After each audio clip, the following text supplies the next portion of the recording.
তিন শ্রেণীর ব্যক্তির বিরুদ্ধে আল্লাহ বলেন আমি নিজেই কিয়ামতের দিন মামলা দায়ের করব। I will be against them in the day of judgment. Three categories of people I will be against them in the day of judgment. তিন শ্রেণীর লোক কিয়ামতের দিন তারা ছাড় পাবে না। আল্লাহ বলেন আমি নিজেই তাদের বিরুদ্ধে মামলা দায়ের করব। এর মধ্যে এক শ্রেণীর লোক হচ্ছে রাজুলুন ইস্তাআজারা জিরান ফাস্তাউফা মিনহু ওয়া লাম ইয়াতি আজরা।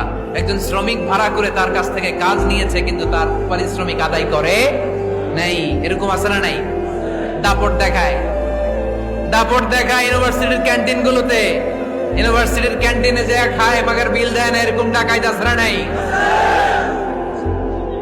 চায়ের দোকানে চা খায় আগে পরে দিমু, বিল দেয় না, আসরা নাই। দোকানে যে পণ্য কিনে বিল দেয় না, পরে দিমু, আসরা নাই। কিয়ামতের দিন আল্লাহ তোরে মাস্তানি ছুটাবে, চিল্লা এখন ঠিক কিনা?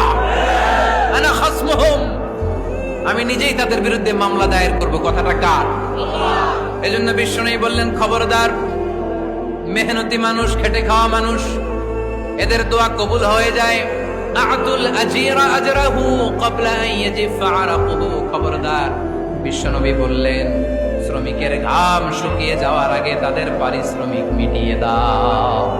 বিশ্বনবীর বিখ্যাত হাদিস, আতুল আজিরা আজরাহু ক্বাবলা আন ইয়াজিফা আরাকুহু। শ্রমিকের ঘাম মাটিতে লাগার আগে, শুকিয়ে যাওয়ার আগে তাদের পারিশ্রমিক মিটিয়ে দাও। কেননা তারা যদি বদদোয়া করে তোমার জীবনকে জাহান্নাম বানিয়ে দিবে কে?